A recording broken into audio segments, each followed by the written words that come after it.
C'est l'histoire énigmatique de Paul Amadeus Dinaš, un enseignant suisse-autrichien qui a passé une année entière dans ce futur lointain. Qu'a-t-il vu? Eh bien, attachez vos ceintures, car il ne s'agit pas d'un récit de voyage dans le temps comme les autres.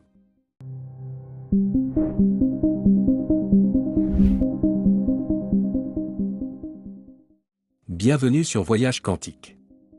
Et si la trame du temps n'était pas aussi linéaire que nous le percevons, et si le journal intime d'un homme pouvait contenir les secrets d'un avenir qui dépasse notre imagination la plus folle? L'intrigue se corse au fur et à mesure que nous avançons dans les méandres de l'histoire de Dinaš, qui raconte comment un homme a passé une année en 3906. Nous nous plongeons dans les récits détaillés de Dinaš. De l'avenir, de l'essor et de la chute des civilisations, de la transformation de la nature humaine, de l'évolution de l'homme en une espèce nouvelle et améliorée. C'est ce que Paul Amadeus Dinaš a vu. Selon Georgios Papachátsi, le traducteur des manuscrits originaux et quelqu'un qu'il a personnellement connu, Paul Amadeus Dinaš était un enseignant suisse-autrichien à la santé fragile, né dans la banlieue de Zurich d'un père suisse germanophone et d'une mère autrichienne de Salzbourg. Dinaš passe son adolescence dans un village proche de la capitale suisse. Son parcours scolaire l'a conduit vers des études humanitaires avec un fort accent sur l'histoire des cultures et la philologie classique. Dinaš aurait souffert d'une encéphalite léthargique, une maladie neurologique particulière déclenchée par une réaction du système immunitaire à des neurones surchargés. Il a d'abord connu un sommeil léthargique en 1917, qui a duré 15 jours. Par la suite, en 1921, il est tombé dans un coma d'1 an. Après s'être remis de ce long sommeil, Dinaš entreprend un voyage en Grèce à l'automne 1922, espérant que le climat doux améliorera sa santé. Bien qu'il n'ait pas parlé ouvertement de ses expériences extraordinaires, il a méticuleusement documenté ses souvenirs d'aperçus du futur pendant son séjour en Grèce.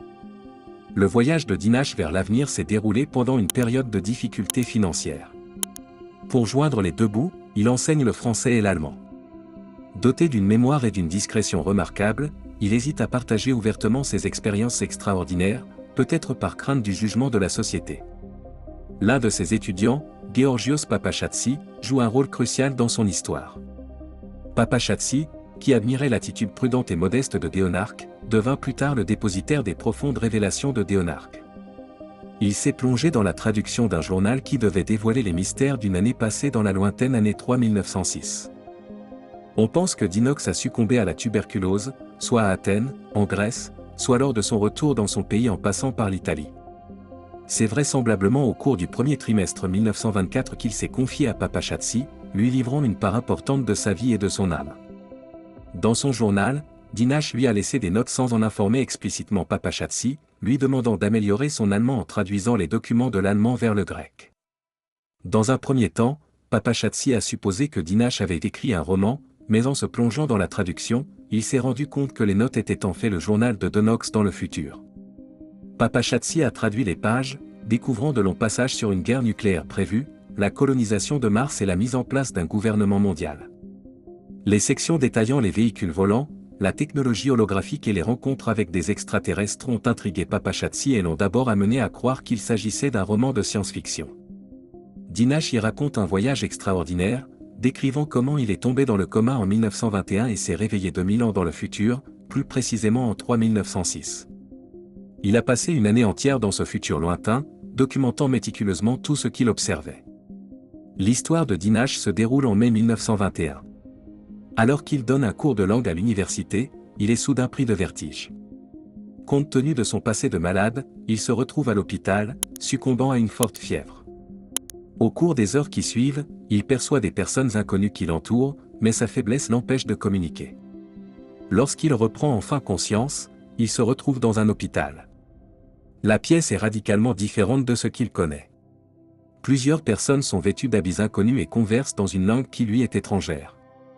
En tant que professeur de langue, Dinaš se retrouve plongé dans une réalité qui défie les limites du temps et de la perception. Reconnaissant quelques mots d'anglais et de suédois, Dinaš tente de communiquer, mais ses efforts se heurtent à la confusion du personnel médical. Un médecin discerne sa langue et, dans un allemand approximatif, explique à Dinaš qui il est. Selon le médecin, Dinaš s'appelle Andreas Northam, un professeur de physique renommé qui a été impliqué dans un accident qui a failli lui coûter la vie. Dinaš, lui, n'a aucune idée de l'identité d'Andreas Northam. Lorsqu'on lui montre un miroir, il est confronté au visage d'un inconnu, ce qui provoque une détresse visible et des larmes. Il se demande s'il est mort ou peut-être devenu fou. Il explique qu'il est un simple professeur de langue suisse, complètement déconcerté par les événements qui se déroulent. La mention de la Suisse suscite quelques réactions au sein de l'équipe médicale qui s'enquiert de l'année. Dinash déclare avec assurance qu'il s'agit de 1922. Un silence solennel s'installe alors qu'un médecin plus âgé s'avance et révèle qu'en réalité, l'année est 3906. Dinash rejette avec véhémence cette révélation, mais les stores se lèvent, révélant des bâtiments imposants s'élevant à travers les nuages et des véhicules défiant la gravité à l'extérieur de sa fenêtre. Au cours des 3 jours suivants. Après 3 jours d'observation minutieuse, Dinash se remet progressivement à marcher. Il décrit un environnement d'un autre monde, avec des murs de cristal offrant des vues panoramiques et des objets fabriqués à partir de métal brillant de couleur pastel, chaud au toucher. Guidé dans un couloir, il rencontre 2 hommes âgés en robe blanche, qu'il prend d'abord pour des prêtres ou des rois. Il apprend par la suite qu'il s'agit des lecteurs avec un œil, un peu comme des sages. Jusque-là, les médecins doutaient que Dinash vienne du passé, l'attribuant à un éventuel traumatisme cérébral. Cependant, après un interrogatoire approfondi, les électeurs croient que le récit de Dinash leur est familier et qu'il s'agit d'un phénomène psychique rare qu'ils qualifient de changement de conscience, supposant que son esprit ou son âme a été transporté dans le corps d'une autre personne. Il s'agit d'un phénomène rare qui, selon eux, explique l'extraordinaire voyage dans le temps d'Andreas Northam, dont le corps abritait désormais la conscience de Dinash. Lorsqu'il a été victime d'un accident grave et qu'il est resté cliniquement mort pendant 15 minutes. Les médecins ont réussi à faire redémarrer son cœur, en utilisant des techniques telles que l'abaissement de la température de son cerveau. Les électeurs pensent que le changement de personnalité s'est produit pendant cette réanimation, transférant l'esprit de Paul Dinash 2000 ans dans le futur pour habiter le corps d'Andreas Northam, contemplant les mécanismes de ce voyage de la conscience. Dinash a interrogé les électeurs sur la nature du temps. Ils ont expliqué que le temps n'est pas strictement linéaire. Toute conscience existe universellement, même si l'on sait que de tels événements sont rares. C'est à ce moment-là que l'on fait venir un certain Stéphane, ami proche d'Andreas Northam. Stéphane et les médecins ont été chargés de révéler la véritable identité de Northam au reste du monde. Dinash a assumé la vie de Northam. Les électeurs pensent que si Stéphane pouvait aider Northam à retrouver ses souvenirs, le changement de personnalité pourrait être inversé et Dinash pourrait retourner à son époque. Stéphane accepte de rendre visite à Dinash tous les jours pour l'éduquer sur la société moderne. Cependant, l'intérêt principal de Dinash est de comprendre le passé. Bien que les médecins de 3906 aient compris le changement de personnalité psychique, un aspect perplexe persiste depuis les années 1920. Dinash souffre d'encéphalite léthargique, maladie du sommeil, une condition qui altère la parole, le mouvement et l'éveil. Curieusement, bien que vivant 2 semaines dans le futur, Dinash n'a jamais dormi, restant éveillé toute la nuit, lisant et apprenant la nouvelle langue et s'engageant avec le Rigan Choisé, une nouvelle technologie. Ressemblant à un appareil portable avec des images tridimensionnelles en mouvement. L'appareil brille dans l'obscurité et est doté d'un son, d'une musique et d'une narration, une première version de l'iPad. Essentiellement, Dinash s'est plongé dans l'apprentissage. Cependant, les médecins ont limité son étude du XXe siècle, craignant que toute connaissance ne modifie les événements historiques. Au lieu de cela, Dinash s'est concentré sur les défis à relever. Des années 2000 jusqu'en 2300. Il étudie les luttes de l'humanité contre la surpopulation et les conflits régionaux, et se fait une idée des difficultés à venir. Après plus de 60 ans de progrès, Mars est enfin colonisé et la population atteint 20 millions d'habitants. Cependant, en 2265, un événement catastrophique, probablement un impact de grande ampleur, a entraîné l'effondrement total de la colonie martienne, et les tentatives ultérieures de colonisation ont été abandonnées. En 2309, une guerre nucléaire de moyenne envergure a ravagé la majeure partie de l'Europe, n'épargnant que les pays baltes et scandinaves. Cet événement serait à l'origine de leur langue, un hybride d'anglais et de scandinave. La guerre nucléaire mondiale qui s'ensuivit dura 80 ans, décimant une grande partie de la population humaine. En 2396, un nouveau gouvernement mondial appelé Red Stock a vu le jour, marquant la fin de la période ancienne de l'histoire et le début de l'ère moderne. Initialement corrompu et contrôlé par une élite fortunée, le gouvernement s'est heurté à une résistance mondiale pendant environ 200 ans en raison d'un fort nationalisme local. La société a commencé à se réformer et, en 2823, un leader mondial nommé Thoraild a proposé un nouveau système économique. Contrairement au système précédent, basé sur la pénurie mondiale, ce nouveau système se concentre sur l'adéquation mondiale.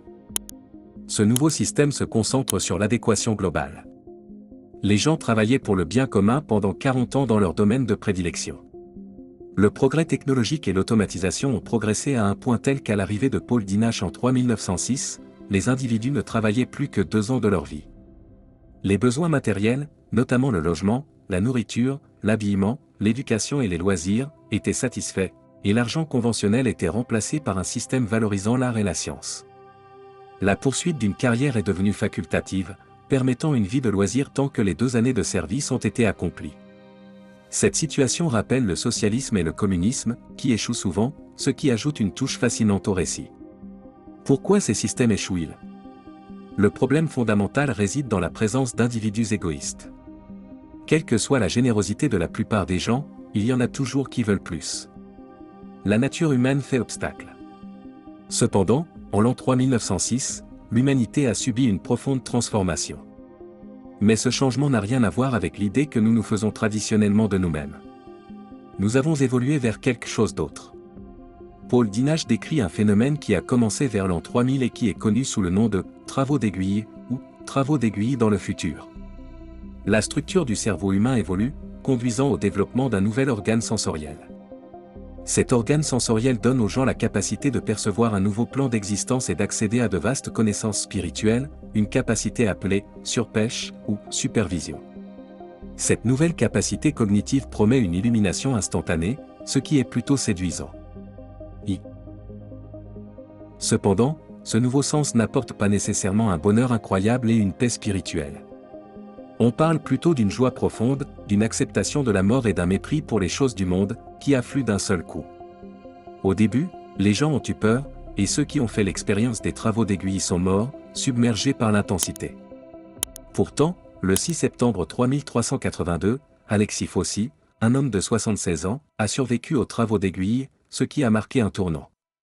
À partir de ce moment-là, tous ceux qui ont subi le travail à l'aiguille ont survécu à l'activation de cette nouvelle perception devenue courante, ce qui a conduit à l'évolution de l'Homo sapiens vers une nouvelle espèce. Cette évolution conduit à la naissance de l'Homo occidentali novu, ou nouvel homme occidental. Dans ce futur, la nature humaine elle-même se transforme. Contrairement aux humains actuels, qui sont durs, conçus pour la survie, la compétition et le succès, même aux dépens des autres, les gens de 3906 n'ont guère besoin de loi. Ils travaillent pour le bien commun, car c'est ainsi qu'ils ont évolué. L'égoïsme est considéré comme un vestige archaïque d'une espèce moins évoluée et les individus de 3906 ne peuvent même pas imaginer agir d'une manière qui est normalisée aujourd'hui. Paul Dinash trouve les habitants du futur assez étranges, les décrivant comme des enfants insouciants. Pourtant, au fond de soi, on ne peut nier l'attrait d'un retour à l'enfance, lorsque tous les besoins étaient satisfaits et qu'il n'y avait pas de peur, d'envie ou d'anxiété. Comme le fait remarquer Stéphane, un ami de Dinash, ce que certains considèrent comme un comportement étrange peut en effet être perçu comme enfantin ou divin, une perspective intrigante. Cependant, Dinash s'interroge sur la façon dont ces personnes apparemment insouciantes géreraient une menace extérieure, en particulier un contact avec des extraterrestres.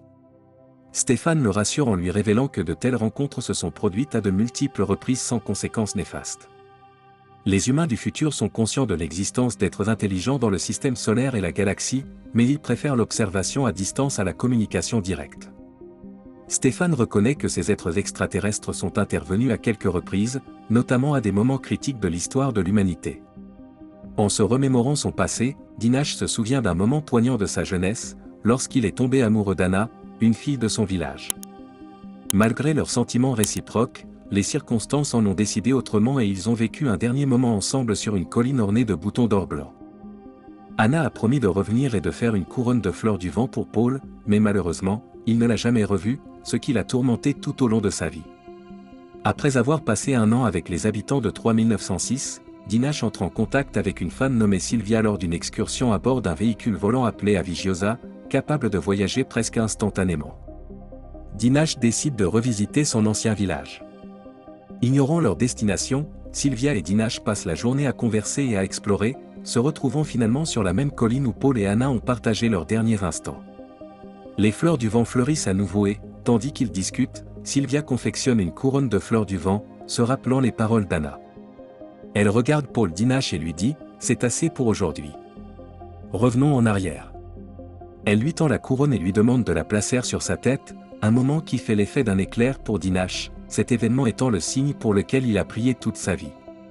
Plus tard, il réfléchit à la journée avec Stéphane, qui lui rappelle la nature non linéaire du temps. Stéphane lui propose alors de croire en la réincarnation. Selon Stéphane, Sylvia est l'âme réincarnée d'Anna qui a tenu sa promesse après 2000 ans. Cette nuit-là, alors que Dinash sent ses yeux s'alourdir, il se demande s'il va enfin trouver un sommeil réparateur. À partir de ce moment-là, sa dernière pensée se concentre sur le fait que cette sensation lui a manqué, et Andreas Northam s'endort enfin pour la première fois depuis 1 an. En 1922, Paul Dinash se réveille d'un coma d'1 an, concluant ainsi cette histoire captivante, mais l'intégrité des expériences de Dinash reste un mystère. Son histoire était-elle vraiment un voyage paranormal de 1000 ans dans le futur? Le livre de Dinash, rempli de détails complexes sur les technologies du futur et d'une vision du monde richement détaillée, donne un peu de crédit à son récit. Il est également possible que, pendant son coma, Dinash ait fait de grands rêves qu'il a interprétés comme étant la réalité, construisant ainsi une vision élaborée de l'avenir. Une autre théorie à considérer est que Paul Amadeus Dinash n'a jamais existé. Bien qu'il ait été discuté dans divers blogs, podcasts et vidéos, la photo couramment utilisée de Paul est en réalité une photo d'identité judiciaire de Daniel Towil, arrêté pour vol en Nouvelle-Zélande en 1908. De plus, les archives de Zurich à Athènes ne fournissent aucune preuve de son existence. Georgios Papachatsi, le traducteur et éditeur du livre, a tenté de retrouver Dinash des années plus tard, mais il a invoqué des difficultés dues au changement de nom de Dinash après avoir servi pendant la Première Guerre mondiale. Le mystère s'épaissit à mesure que la véritable identité de Paul Amadeus Dinash demeure insaisissable. La situation est certes étrange, mais ce qu'il est encore plus, c'est la disparition du journal manuscrit original. Selon Papachatsi, alors qu'il résidait en Grèce pendant la guerre, sa maison a été fouillée par l'armée grecque. Les notes, étant rédigées en allemand, ont été confisquées par les soldats et n'ont jamais été restituées. Une tournure d'événements suspecte. Le scepticisme s'accentue lorsque d'autres observent les parallèles entre ce récit et l'histoire de H.P. Lovecraft, L'ombre hors du temps. Le récit de Lovecraft, écrit à la première personne comme un journal intime, met en scène un protagoniste qui tombe dans le coma et se réveille à une autre époque. Mais alors que Dinash se réveille dans le futur, le héros de Lovecraft émerge dans le passé. Malgré les distinctions, les similitudes font froncer les sourcils. Étant donné que L'ombre hors du temps a été publié en 1936, on peut se demander si l'histoire de Dinash, si elle a été inspirée par Lovecraft, a pu être écrite dans les années 1920, ce qui impliquerait que l'individu grec a fabriqué un canular. Contrairement à ses soupçons, Georgios Papachatsi, professeur de droit et intellectuel très respecté, donne de la crédibilité au récit. Ayant été juriste au Conseil d'État de Grèce, comparable à une cour suprême, Papachatsi était une personne sérieuse et réputée. Ses intérêts académiques en matière de droit administratif, d'études sociales et de sciences humaines correspondent aux thèmes abordés dans le journal de Paul Dinash. Il est plausible que le livre ait été conçu comme un exercice intellectuel, une exploration de la spiritualité humaine, Papachatsi ayant incorporé la touche de science-fiction et l'histoire d'amour en tant que procédé littéraire. Bien que son intention n'ait peut-être pas été de la présenter comme un événement réel, l'ère d'Internet a brouillé les lignes entre la fiction et la réalité, les gens étant facilement enclins à croire à de telles histoires. Les récits de Dinash ne seraient-ils que des rêves? La possibilité d'un événement étrange et métaphysique avec des explications alternatives se pose. Personne ne peut vérifier les expériences extraordinaires d'un homme qui a apparemment enduré plus que ce que l'esprit humain peut comprendre. Cependant, des faits scientifiques spécifiques tels que l'épidémie de grippe de 1918 et la maladie du sommeil qui s'en est suivie dans les années 1920 ajoutent de la complexité au récit. Cette maladie mystérieuse, l'encéphalite léthargique, induisait un état de paralysie et de coma, comme des conditions affectant le cerveau et laissant les victimes dans un état semblable à celui d'un mort-vivant. Que l'histoire de Dinash soit le fruit d'une intuition, d'une hallucination, d'un conte de fées ou d'un véritable récit de voyage dans le temps reste ouvert à l'interprétation de chacun. Un conseil s'impose. La véritable essence du journal réside dans son contenu, laissant à chaque lecteur le soin d'y réfléchir et d'en décider par lui-même. Merci d'avoir regardé un autre épisode de Voyage Quantique. Pendant que vous êtes encore ici, cliquez sur la vidéo sur votre écran pour voir d'autres vidéos époustouflantes comme celle-ci.